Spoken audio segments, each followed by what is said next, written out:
Hey, you folks, Quill18 here, and welcome to another episode of our Let's Fly of X-Plane 11 with the amazing Zibo 737-800 free airplane that is as amazing as some of the paid aircrafts out there. We are at Toronto Pearson International, that's CYYZ. We're flying to Boston today, Boston's Logan International, that's KBOS. And in the last episode, we got the plane all set up basically in every possible way, and we are currently waiting at the runway.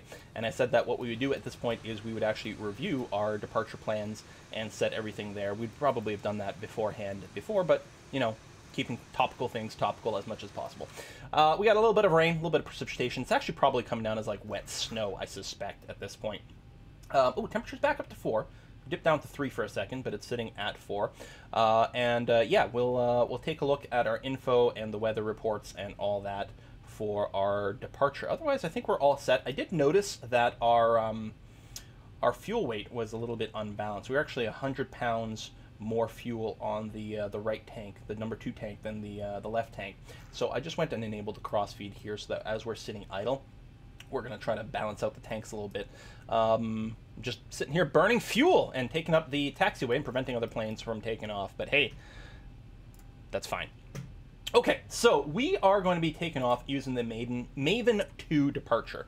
And we are taking off from runway 33 right. Our runway heading is actually a 327 heading. So we're going to want to set our heading bug. You know what? It would have been shorter to go the other way around, but that's okay. To 327, and what we're going to want to do is double check that once we're lined up on the runway as well. Our instructions will be, if we pop down, pop down over here, double check our legs and everything like that. So we're to really expect vectors to Newbin is the way that it's going to work, because again, we're going to be hitting from the tower. But basically what we're going to be doing is we're going to be taking off. Initial climb for 33 right, unless otherwise assigned by ATC. We're going to climb heading 327 to 2100. Then we're going to climb right turn heading 340 or as assigned. What we're going to assume is we're going to complete this right turn, and yeah, expect radar vectors to Newbin, then proceed via depicted route. We're going to assume that after we do our right turn to 340, we'll go ahead and be cleared to head direct to Newbin and climb to our flight altitude, probably at that point, or maybe after we get to Newbin or something like that. Unless otherwise assigned by the ATC, we're going to maintain 3,000. Aircraft assigned a turn at takeoff, commence turn at 1100. So what we're going to do is we're going to set our altimeter here to 3,000 like that. That's going to be okay. That's our initial stuff. I think we'd normally want to set it twice. So sort of in our vector over here.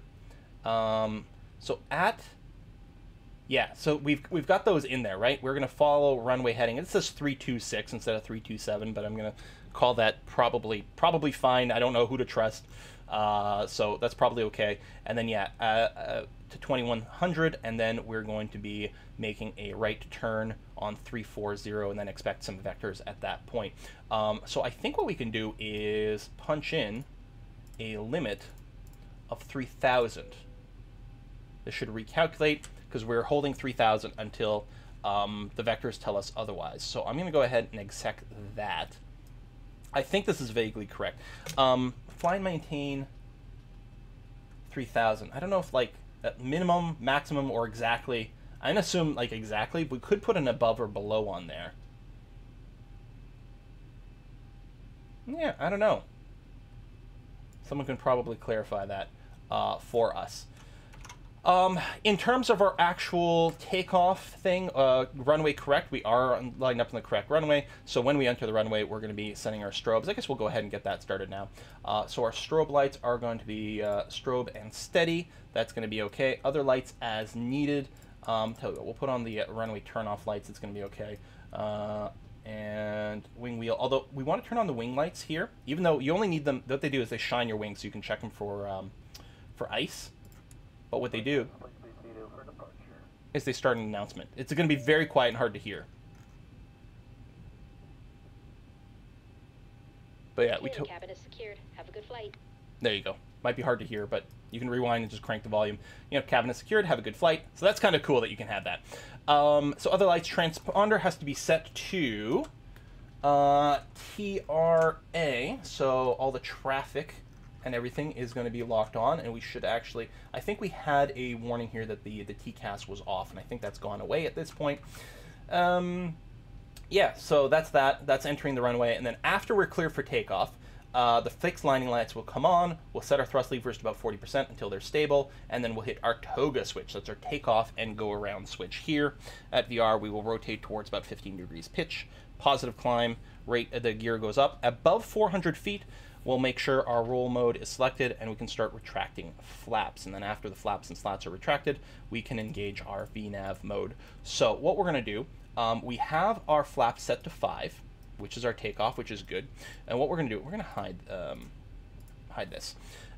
We can go over here, and using the radio setting here, we can go and set a, I guess I want to hold a decision height here. Well, it's not a decision height. We're just going to put a flag at 400. Oops, I switched to barrel mode. There we go. So that'll be a reminder for flaps and whatnot. Initial speed setting up here over here is our V2 speed. So if we want to switch to like level change mode or speed mode, that's going to be set up. It'll also put a little bug on here, which is going to be okay. I think we're ready to go. So the idea will be to turn on flight directors and the auto throttle armed. Flight director is enabled.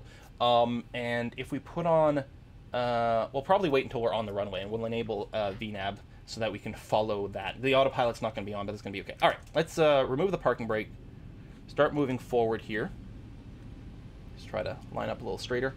Now, if I recall correctly, I believe these yellow lines are like the exit lines. If we want to maximize how much room we've got to sort of work with, we sort of want to do a little over this way and then make the turn. Feels a little quick, but I guess it's fine. We're only going about like 16 or something when I started this. All right, overshot the center line, overshot the other way. No, not quite actually.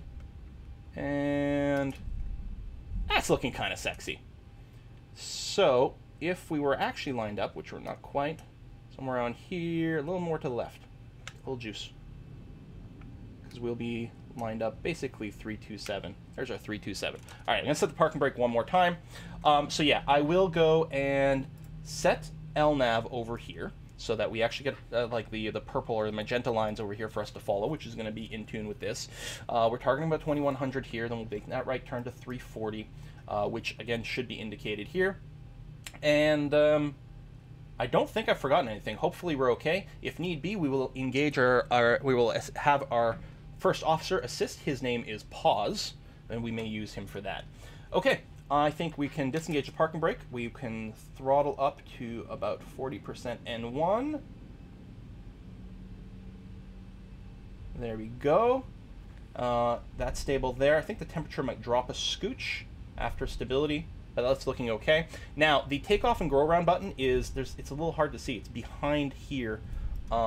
This little black knob. It's basically impossible to hit in the sim. So what we do instead is the mic button is also bound to the takeoff go around. So if we hit that, it's going to bring our N1 up to 90.2, and we'll start to accelerate. We're going to put a little bit of forward pressure on the stick to keep our nose wheel glued to the ground for a little bit. Once we pass 80 knots, which are flight 80 knots. There it is. We can let go of that. What we're waiting is for the rotate speed to kick in.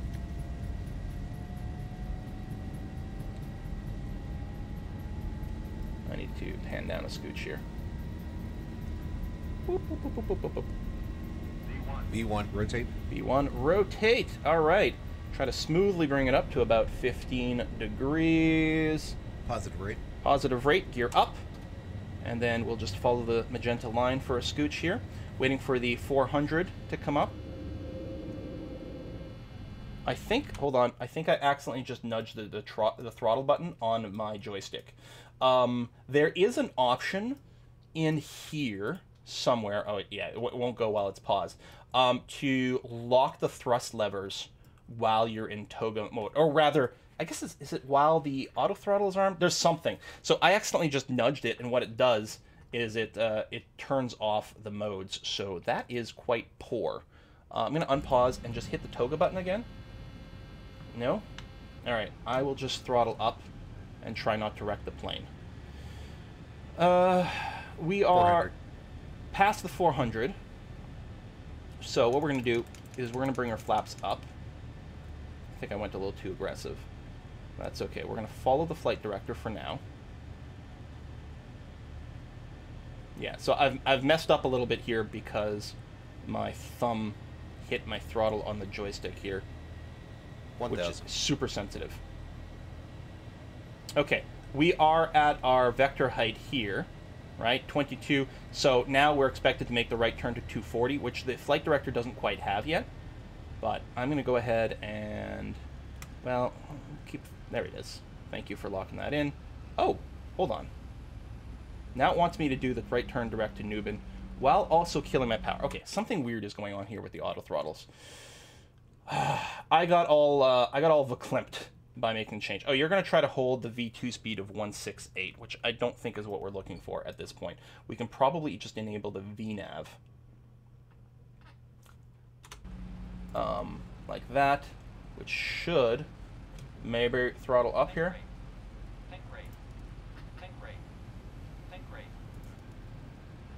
Okay.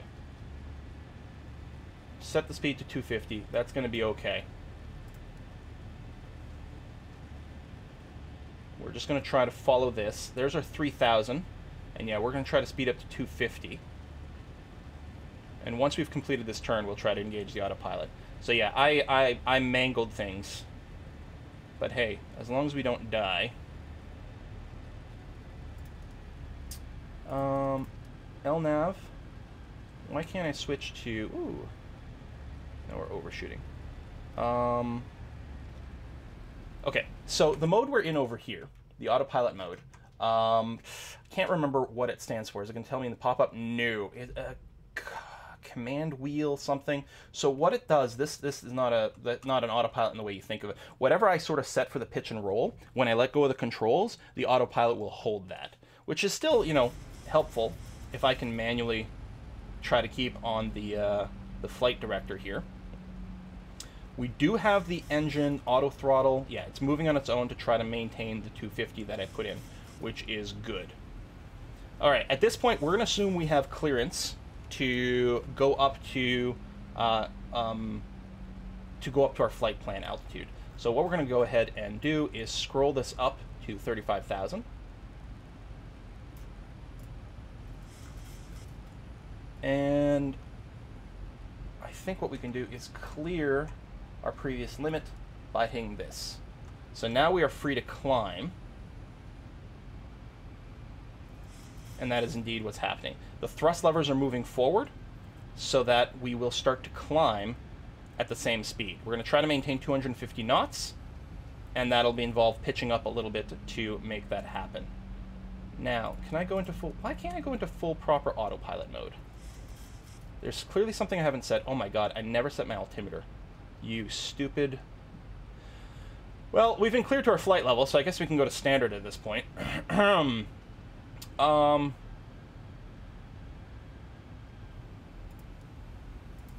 we go. VNAV, full command. Okay. So VNAV is going to try to hold 274, actually. Really? Oh no, we're below 10,000, so it's still going to be limited to the speed restriction of 250, since we're below 10,000. That's okay. Once we're above 10,000, that restriction will automatically lift, and we will be able to move at 274. So we've got a fair amount of power here, targeting the 85.3 for the climb. It's going to keep changing a little bit of change in pitch and thrust to try to bring it there. Looks like the rain, we're above the clouds here, so we can turn off the wipers. No, turn off. Running the wipers on dry glass is very double plus on good. Okay, let's go through some of our checklists here, and hopefully, oops, we haven't screwed up too much more else. Okay, the takeoff procedure we had done. Climb and cruise. At or above 10,000, we can toggle that on and off. Transition altitude. So yeah, I mean, you can wait until you're 8,000, but I think when you get cleared to a flight level, because once you're at a flight level, flight levels are based on the standard. And so you want that. You want the true barometer when you're being routed to specific altitudes to worry about various traffic, as well as, you know, not hitting mountains or whatever. But I think this is okay. You guys can correct me in the comments. Of course, we'll probably have 3 different contradictory answers along the way, as per usual. But that's okay. That's fine. So, yeah, so 7,000, that's going to be okay. Altimeter cross-checks and everything like that before top of descent. Yeah, so this is all fine. There's not much to worry about here. We'll check the top panel to make sure that everything is okay. Temperature is good. I think with this is the difference, I think, between the internal pressure and the outside pressure. And this is supposed to be at certain places, at certain points in the flight, depending on your altitude. And I think you check on this based on a chart. I don't know if that has anything to do with this or whatever, but I think this is currently okay. So that's all right. Everything is green. Everything is good up here. That should be fine. Once we start to arrive at some of our waypoints, ooh, that was nice and laggy, we'll be verifying our fuel loads and whatnot. We probably burned way too much fuel on the ground from running the APU for like 1,000 years, but that's okay. That's what we have reserves for. So we're coming about Istanbul. If we go over to our Navigraph charts, so we got the live tracking over here on our standard instrument departure. So we're coming up over there. Oh, it's Igtul, not Istanbul, apparently. And shortly after that, we'll be crossing into the United States. We'll be flying this Kepta to Bempa route over here. And once we reach Bempa, then we're going to be on our standard approach to Boston. So we'll want to revisit those charts there. There we go. We have just crossed 10,000 feet. So we are now going to be accelerating up to 274 over here. That's already put in there. That's looking fine and good. 35,000. So we are over 10,000 feet, so we can turn off our lights. Did I never actually turn on these things when I entered the runway? Of course not, because I suck. Let's turn off the runway lights, the taxi light, logo lights off. We keep the, I believe, the anti-collision on. I think that's the only thing we really have to worry about. Turn off the wing lights. No. Nope, it's not the anti-collision. It's the strobes that we leave on. There we go. Green lights, a little bit of blinking. That's the only thing we need to leave on, I believe. Okay, we're completing a slight right turn over here, heading over to Rickham. There we go. That was Igtul. Heading over to Rickham. And we're getting some more announcements. It's really quiet in the background. And, oh, right, we can release the passengers. We're going to set the fasten seatbelt signs to auto instead. And by doing that, I think it basically turns off the seatbelt signs unless the airplane... I just nudged something here again, but we're okay. All right. Unless I think the airplane detects turbulence or a rapid descent or something, then I think it'll automatically engage it. But I don't think it happens for light turbulence. I think the pilot has to turn it on for sort of light to moderate turbulence. So we're heading into a headwind over here. 39 knots, somewhat in our face, slightly pushing us to the left. So most likely, unfortunately, the flight path vector, I don't believe, is functional in this mod, because our where we're pointing and how we're moving shouldn't actually be aligned here, because we are being pushed slightly to one angle. So really what we're doing is, like, we're actually facing, we should be facing slightly to the right to counteract some of that. Something to that nature, but it's not a big deal. Okay, on our flight route over here at Rickham. Oh no, this is still part of Maven.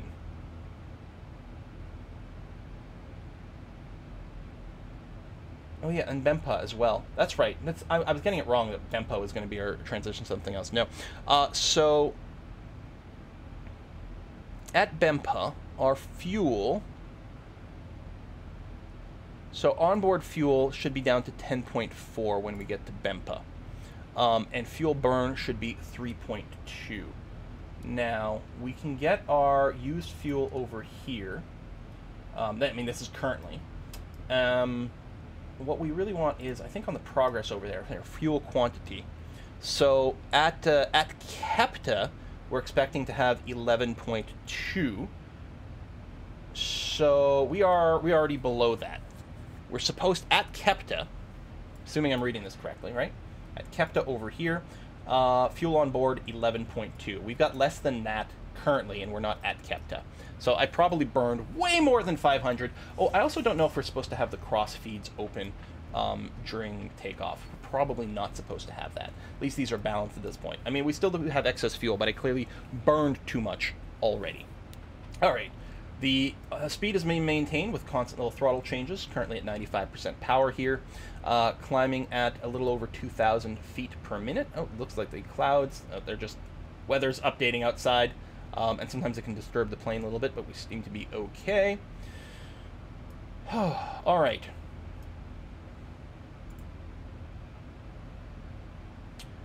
So, how's our timer at this point? Okay. When we reach our top of climb, we'll probably put another cut in there and then come back when we are at the top of descent. Not that I think there's that much time in between, to be honest. So at this point, you know, food carts are being passed around, maybe some snacks, that sort of thing. What is our time in the air? It was like an hour, right? I don't know where it is on this chart. It's on one of the other pages.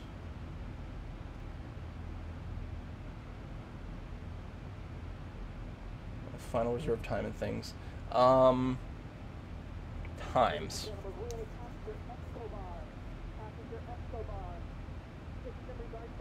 Are they asking for a passenger? That's funny. And some of the times are off because we didn't actually depart at the scheduled departure time or anything like that. Like, the durations will be fine, but the actual times are going to be a little bit off. So we're coming up on KEPTA now. Reminder, that was supposed to be 11.2 thousand pounds of fuel, and we're sitting at 10.6. So we're gonna have like, we're gonna be short about 1,000 pounds of fuel, and I'm willing to bet it's like, it's a lot of the taxi time when I was just sitting around with the engines running by the runway and things. But we've got plenty of fuel. Hell, it's the same. We can always refuel in midair. Fuel flow is pretty aggressive right now. Those are fully up. We can prepare some things like the auto brakes. We can get you up to 3 like ahead of time. That's part of the landing checklist, but doesn't mean we can't do some of that right now and just make sure that's one fewer thing for me to forget later on. 22,000 feet. If we take a look at our legs, yeah, so we should be crossing flight level 313 at Bempa. And then by the time we get to Avon, we should be at our full flight level. So we are 18 nautical miles away from Bempa. I wonder if that'll work out or not. Oh, no, I think those numbers changed. It said 313, and now it's predicting 309. Also, why is it... Is it the wind? Why it feels like it stopped climbing for a second there. It might be wind. Wind is coming in mostly from our right at this point, actually. 80, 85 knots now. Yeah, almost completely from our right. That's some nice scenery. We are officially over the United States at this point. Let's take a screenshot. Screenshot's very important, of course. That's kind of nice. Something like that. I love taking screenshots in this game. Oh, so, I mean, we're not at our cruising altitude. We're starting to level off. Let's go ahead and give a speech. Again, it's going to be super quiet.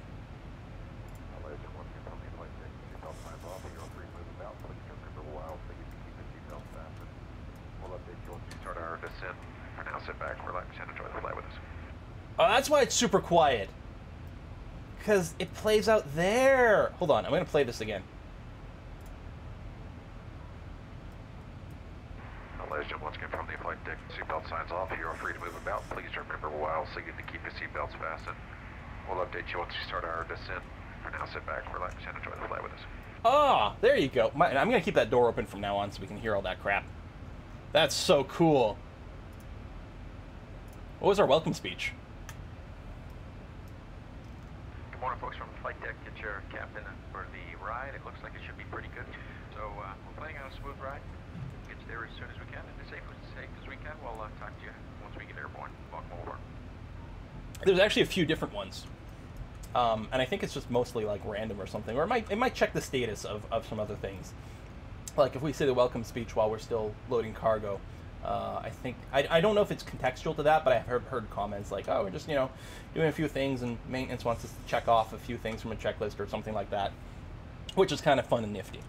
All right, at some point, now over here, what we should be doing is tuning some of these radios. Like it's kind of interesting.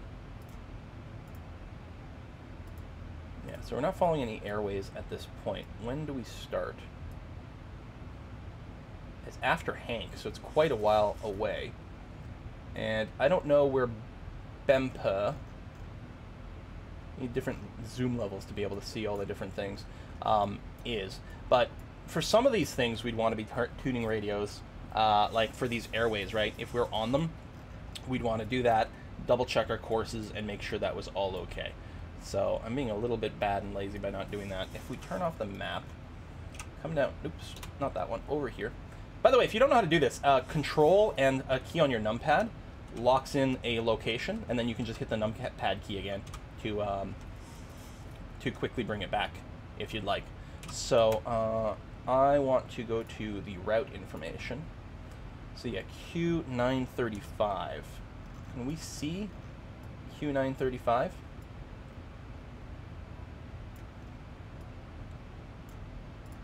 Not a high one, is it? Oh, yeah, there it is. Q935. There's Hank. So fly direct to Hank. And then are we just taking Q935 to Jossie? And that's it? Oh, no, it's Ponked. Okay, so that's going to be for a while. So, do you have... No, there's no VR information or anything. What we should be doing as we fly, though, and this is something I am definitely being bad about, is our heading bug. We should continuously be updating it to match this heading. In case we have to get off of LNAV mode for some reason, we can go to heading select and just hit that button. Okay. So, well, we're clearly going to be about, 7-8 minutes to top of climb at this point. What I might do is just put a cut in here. There's unlikely to be any major changes. What's going to happen once we get there is it's just going to try to, instead of keeping a certain N1, it's going to be changing to a speed mode, where it's just going to be trying to keep our speed at 274, or whatever the Mach equivalent is going to be, 0.770 once we reach our cruising altitude of 35,000 feet. So it's just going to be throttling back to help maintain that. And there's not going to be a whole heck of a lot of other excitement. We'll keep checking the fuel burn stats as we hit these various little bits. Avon is coming up next. How much fuel are we supposed to have at Avon? I know, are we still going to be short by about 1,000, or is it getting worse? Because that's something that we do have to check. So at Avon, we are supposed to have onboard fuel 9.4. So if we go to our progress over here, 9.6 as is. Actually, I dare say that the numbers are probably getting better, weirdly enough. I mean, maybe I miscounted before. It wouldn't be the first time that I've made numerous math errors back to back to back. But were we not 1,000 off? Maybe I misinterpreted something on one of the charts somewhere along the way. Maybe I read the wrong line. Kepta, I thought, was 11.2. Avon 9.4. I mean, this is fuel on board, right? It's interesting. It's got this line in here twice. Oh, that's our top of climb. That's where we're planning to reach our top of climb over here. But yeah, at Avon 9.4, and Hank, which is just after 9.0. Jossie, which is almost immediately after, about a 9.0 as well. So yeah, Avon is supposed to be 9.4, and we're almost bang on. I don't know why that's happening. Sorcery and witchcraft. Maybe it had something to do with the way we were climbing. We were burning things at a slightly different rate. We might have been climbing more aggressively early and then now less aggressively. I mean, we have just as much thrust power over here. So I don't know. Do we still need engine anti-icing up here, or can we turn that off? Because, I mean, there's no moisture up here, right? So it feels like we can turn that off until we start to descend back through the clouds. but I might be completely wrong about that.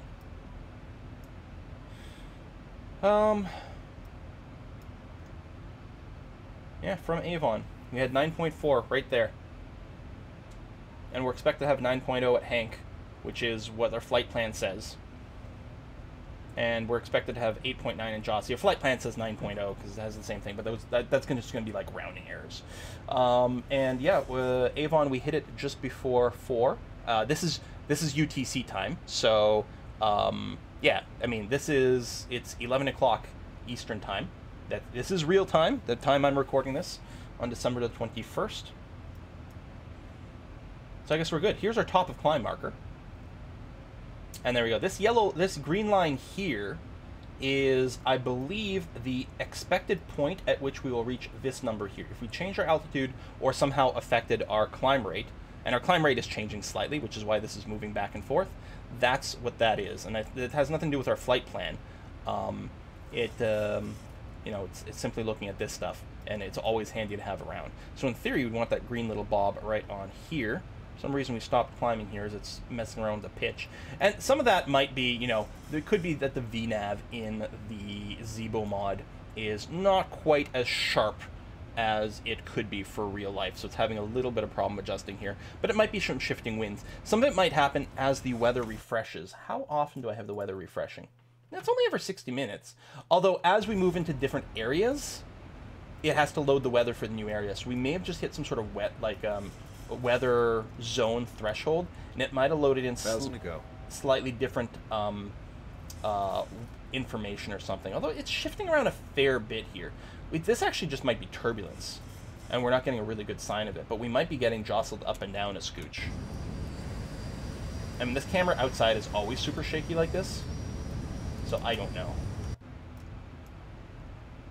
But I'm willing to bet there's something like that. I mean, some of these things are updating a little bit. There's our 35,000. There we go. So we are now on FMC speed mode.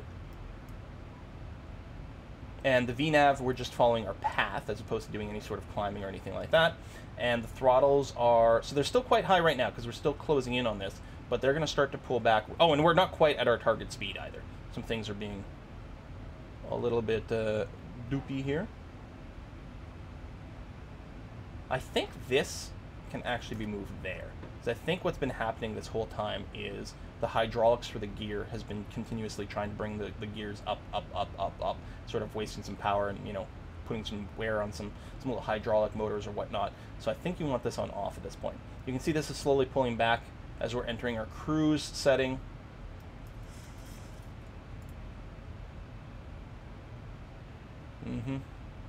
Fuel at KBOS, NAN. I wonder if this is because we're flying with the flight plan 0, like it doesn't care how much fuel we're supposed to have left. That might be it. Various descent ideas and things, but so far we're okay. So we are going to be flying this for a while until we get past Ponct. That's when we're going to start our descent. And we've got a while to go before that, so I think this is going to be a fine time to put another cut in here. Ooh, bit of lag there. Probably loading in. Whoa! Probably loading in some more terrain or some more weather or something like that. That is very very clunky. I've noticed that a little bit. I do have a bunch of terrain packs loaded in for these areas, and like, honestly, why does it matter? Like, it's it's a free site, it's like HD Mesh or something. I'm actually thinking about disabling those that custom terrain data, because I think it's just it is the thing that's taking longer to load because it's like a massive amount of info. I do have it on an SSD hard drive, but yeah, I think that might be because I don't remember seeing this before, and I've just recently loaded that in. Who cares about terrain here? I'm not doing little VFR flights right now. So, I mean, it's basically as simple as moving a folder inside and outside of the custom scenery folder. So I could just disable it that easily. Not mid-flight, admittedly. Okay, so yeah, it's going to try to maintain that Mach setting. What was it? 0.770? Yeah, 0.770. So it's going to be moving the throttles around a little bit to try to keep that while maintaining us at 35,000. Here's Jossie. Let's do one more little fuel check here before we check out. At Jossie, we're expected... Oh, that was the one where we're expected to have 9.0. At Hank, At Hank, we actually had 8.9 instead of the 9.0, and Jossie's repeating the 9.0. Looks like it's going to be about 8.7. But I'm going to call that well within parameters. I'm very curious about my math check that told us we were 1,000 off. I'm starting to think I just misread something at this point. That seems like the most likely explanation. There's Jossie. Yeah, 8.8 over there. Predicted to have 8.6 at Audil. We're supposed to have 8.7. Fabian, we're predicted to have 8.4, and our flight plan says 8.4. So yeah, I'm fairly okay with that, and yeah, we have NAN for the fuel over there. That's interesting. And no arrival.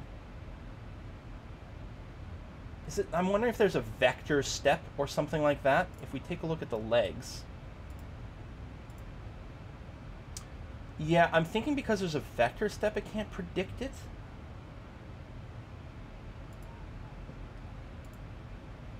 We could probably just remove that step, because we're not going to wait for vectors. We could just probably fly directly from Adams to Wilbur. Or something of that nature. But I guess we'll wait until the next video to do it. Okay, so we'll put a cut in here. Thank you very much for watching, folks. I am not keeping up with my heading bug. See, it's like, just because we're at cruise level and there's an autopilot on doesn't mean we don't have a million things for us to do. Oh, here, I think, okay, there we go. You know what I was saying, the facing? I think this white indicator, yeah, I'm setting my heading bug wrong. This is how we're facing, right over here. But this is how we're moving. So as I said, because we've got the wind coming in directly from our right at this point, we are pointed a little further to the right, this way, to counteract the effect of wind, so we fly straight like that. That is exactly what's going on. So yeah, we need to keep the heading bug facing with this. So I guess this is our current heading as opposed to our track, our bearing. There's words and I don't know words. See you next time. Bye-bye.